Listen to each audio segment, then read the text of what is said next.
Olá, alunos! Espero que todos estejam bem. Eu sou a professora Daniele Mesquita e hoje nós continuaremos falando sobre o capítulo 6, porém faremos exercícios.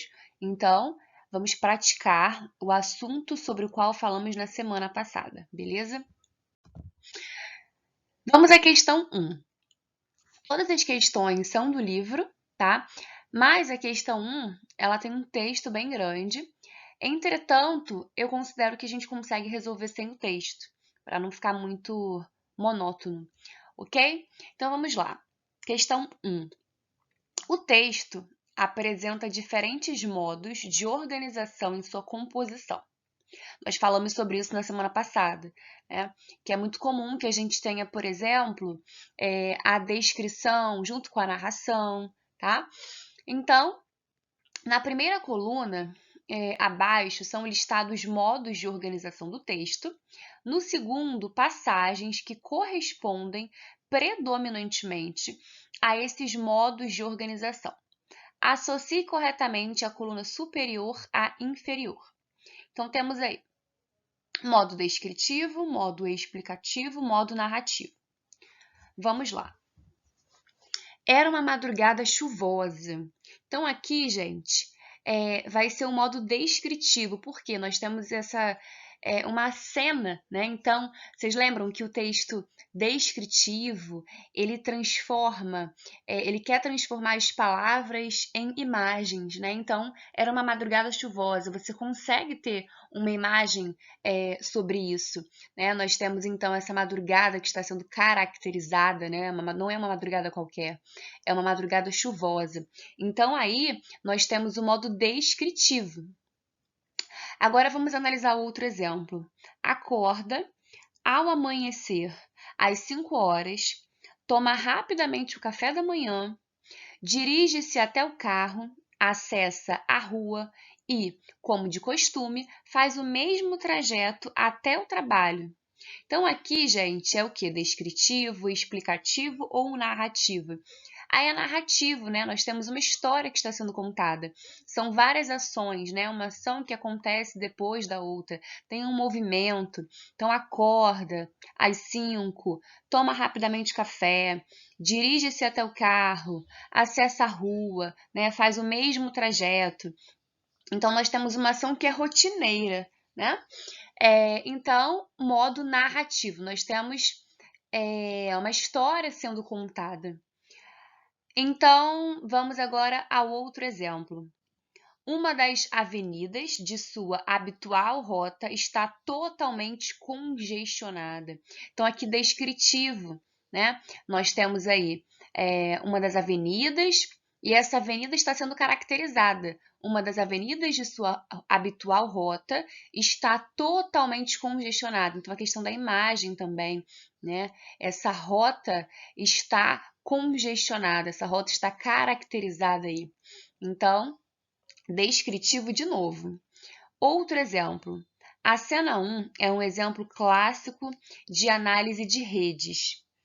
A cena 2 é um exemplo clássico de alocação espacial.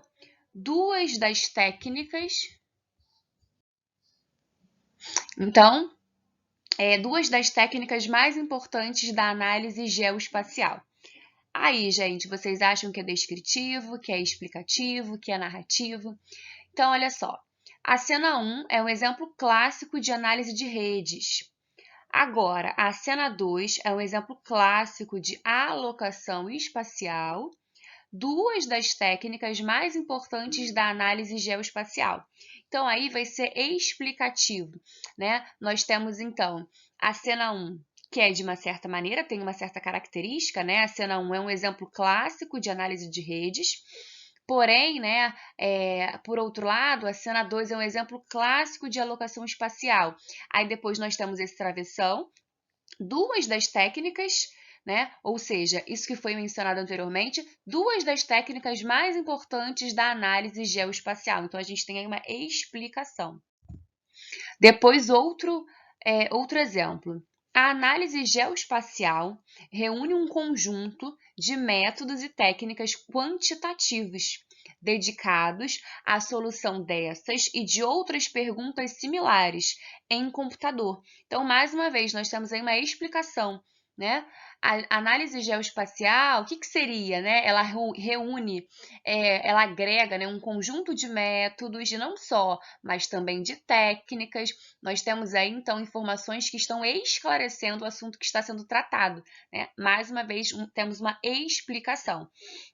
Então, fica 1, 3, 1, 2, 2. Então, gabarito letra B de bola. Beleza? Questão 2. Vamos lá. Um cachorro, cor de carvão, dorme no azul etéreo de uma rede de pesca enrolada sobre a grama da Praça 21 de Abril. O sol bate na frente dos degraus cinzentos. Vão percebendo essas palavrinhas importantes. Da escadaria que sobe a encosta do morro até a Igreja da Matriz. A ladeira de paralelepípedos curta a íngreme ao lado da igreja, passa por um galpão de barcos e por uma casa de madeira pré-moldada. Acena para a velhinha marrom, que toma sol na varanda sentada. Gente, quantas... Percebam como isso é uma imagem, de fato, né? Você consegue... Nossa, parece que você está nesse lugar. É muito engraçado como ele usa muitas características. Acena para a velhinha marrom que toma sol na varanda sentada, numa cadeira de praia colorida. Então, só esse período, ó, velhinha marrom, e essa velhinha marrom toma sol na varanda. Como que ela toma sol? Sentada. Ela está sentada numa cadeira de praia colorida. Então, ele vai caracterizando vários elementos. O vento nordeste, salgado, tumultua as árvores e as ondas. Nuvens esparramadas avançam informação do mar para o continente como um exército em transe. A ladeira faz uma curva à esquerda, passando em frente a um predinho do século XVIII, com paredes brancas descascadas e janelas recém-pintadas de azul cobalto. Caramba! Então vamos lá. A descrição subjetiva ou objetiva, nós falamos sobre isso na aula passada, né? A questão subjetiva do um texto que falava sobre o casamento, né? Então vamos lá. A descrição subjetiva ou objetiva permite ao leitor visualizar o cenário onde uma ação se desenvolve e os personagens dela participam. O fragmento do romance caracteriza-se como uma descrição subjetiva. Por quê? Então, aqui a questão já te diz, né, que esse fragmento tem uma descrição subjetiva e ele está perguntando qual é o motivo. Letra A. Constrói sequências temporais pelo emprego de expressões adverbiais. Letra B. Apresenta frases curtas de ordem direta com elementos enumerativos. Letra C. Recorre a substantivos concretos para representar um ambiente estático. Letra D. Cria uma ambiência própria por meio de nomes e verbos metaforizados. Letra E. Prioriza construções oracionais de valor semântico de oposição. Então, gente, por que nós temos, o que justifica essa descrição subjetiva? O gabarito aqui vai ser letra D de dado. Por quê? Essa subjetividade, né, essa caracterização torna esse ambiente para a gente familiar, né? Então, cria uma ambiência própria por meio de nomes, né? Então, nós temos sempre um nome, né? E depois um adjetivo, né? Algo que caracteriza aquele nome. E verbos metaforizados, né? Ou seja, o sentido conotativo, né? E não o sentido denotativo, não o sentido das palavras encontradas no dicionário, né? Então, nosso gabarito é letra D de dado, e essa questão é bem interessante. Vamos agora para a questão 3. Vamos lá. Agente Honório Cota. Quando o coronel João Capistrano Honório Cota mandou erguer o sobrado, tinha pouco mais de 30 anos, mas já era um homem sério de velho, reservado, cumpridor. Cuidava muito dos trajes, da sua aparência medida. O jaquetão de casimira inglesa, o colete de linho atravessado pela grossa corrente de ouro do relógio, a calça que era como a de todos na cidade, de brim, a não ser em certas ocasiões, batizado, morte, casamento, então era parelho mesmo, por igual, mas sempre muito bem passada, o vinco perfeito. Dava gosto ver. O passo vagaroso de quem não tem pressa. O mundo podia esperar por ele. O peito magro estufado, os gestos lentos, a voz pausada e grave, descia a rua da igreja cumprimentando cerimoniosamente, nobremente, os que por ele passavam ou os que chegavam na janela, muitas vezes só para vê-lo passar. Desde longe, a gente adivinhava ele vindo, alto, magro, descarnado, como uma ave pernalta de grande porte. Sendo assim tão descomunal, podia ser desajeitado. Não era. Dava sempre a impressão de uma grande e ponderada figura. Não jogava as pernas para os lados, nem as trazia abertas. Esticava-as, feito medisse os passos, quebrando os joelhos em reto.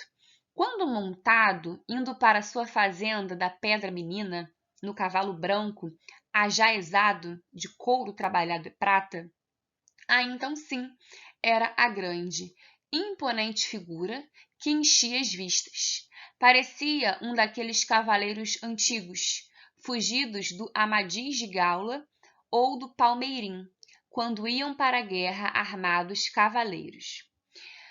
Vamos ao enunciado. Em seu conjunto, a descrição do coronel sugere uma figura que, letra A. Então, como que essa descrição forma a imagem desse coronel? Como que a gente tem, né, qual que é a ideia que a gente tem desse coronel através desse texto? Ele exibe um temperamento tímido e fechado, ele manifesta desprezo por tudo à sua volta, ele demonstra humildade em tudo que fazia, ele revela nos gestos e comportamento segurança e poder, ele inspira certo receio aos habitantes da cidade. Então aqui, gente, o nosso gabarito também vai ser letra D de dado. Em seu conjunto, a descrição do coronel sugere que imagem, né? Sugere uma figura que revela nos gestos e comportamento a segurança e poder. Segurança e poder. Por quê? A figura do coronel ela é descrita com base na segurança, né? E no poder. E isso fica evidente quando o narrador diz que, pela estatura física da personagem, ele poderia ser desengonçado. Porém, essa afirmativa não tem procedência. Lá no último parágrafo, a gente percebe que essa informação é resumida quando se faz uma aproximação de cavaleiros antigos e imponentes à personagem. Então, como nós podemos observar no trecho, no cavalo branco, né? Cadê? Deixa eu encontrar aqui.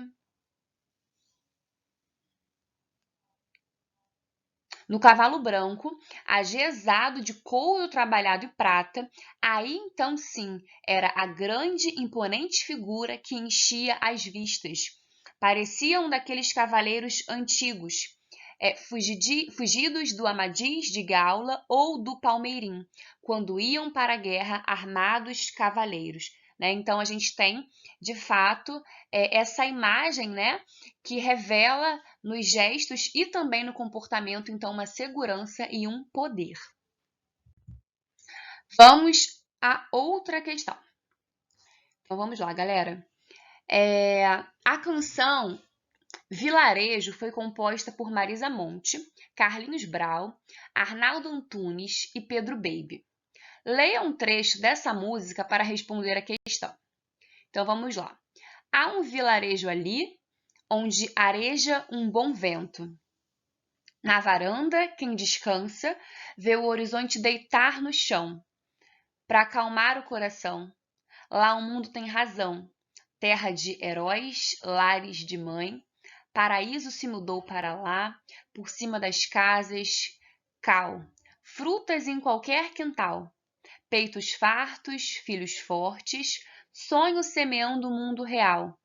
Toda a gente cabe lá, Palestina, Xangri-Lá. Lá o tempo espera, lá é primavera.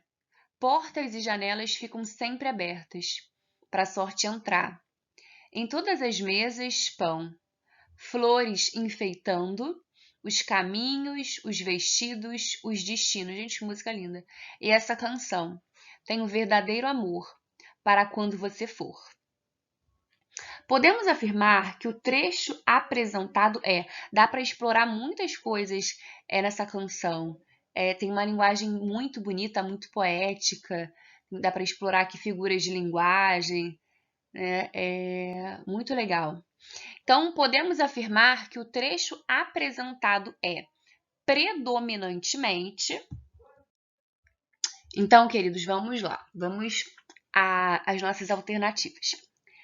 Letra A, descritivo, pois defende uma tese baseada em argumentos expostos pelos moradores do vilarejo. Letra B, descritivo, pois narra fatos históricos ocorridos em uma pequena cidade do interior.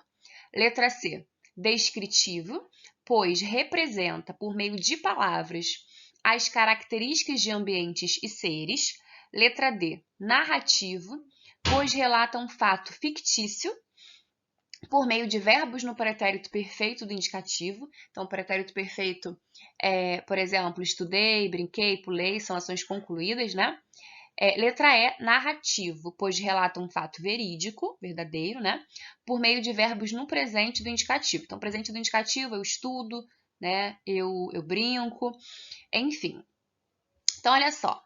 O nosso gabarito aqui será, e aí? Pensem um pouquinho antes de ouvirem a resposta. Então, vai ser letra C, gente, descritivo. Por quê? A gente consegue perceber que aqui as pessoas estão sendo caracterizadas, né? O ambiente está sendo caracterizado. Então, por exemplo, nós temos ali peitos fartos, se eu não me engano, crianças fortes, certo? Então, isso tudo vai criando, né? Por meio, foi o que a gente falou, a questão das palavras que transformam aquele discurso em foto, né? A gente cria um ambiente de familiaridade. Então, representa por meio das palavras as características de ambientes, então, ambiente que é construído na nossa cabeça, também, conforme a gente vai lendo, né, a letra da música. Então, a gente consegue, foi o que eu disse para vocês na aula passada, por exemplo, quando você está lendo um livro, né, você consegue imaginar ali a fala de um personagem, você consegue imaginar como seria aquele personagem fisicamente. Às vezes a gente gosta tanto, né, daquele personagem que você pensa, nossa, se ele existisse, ele seria meu amigo. E aí, às vezes, quando o filme, né, tem um filme sobre aquele livro, às vezes você imaginou aquele personagem do mesmo jeito que ele é no filme. E às vezes você pensa, nossa, eu imaginei de uma maneira completamente diferente, né? Então, são essas palavras que vão transformando aquele discurso em fotos, né? Em imagens.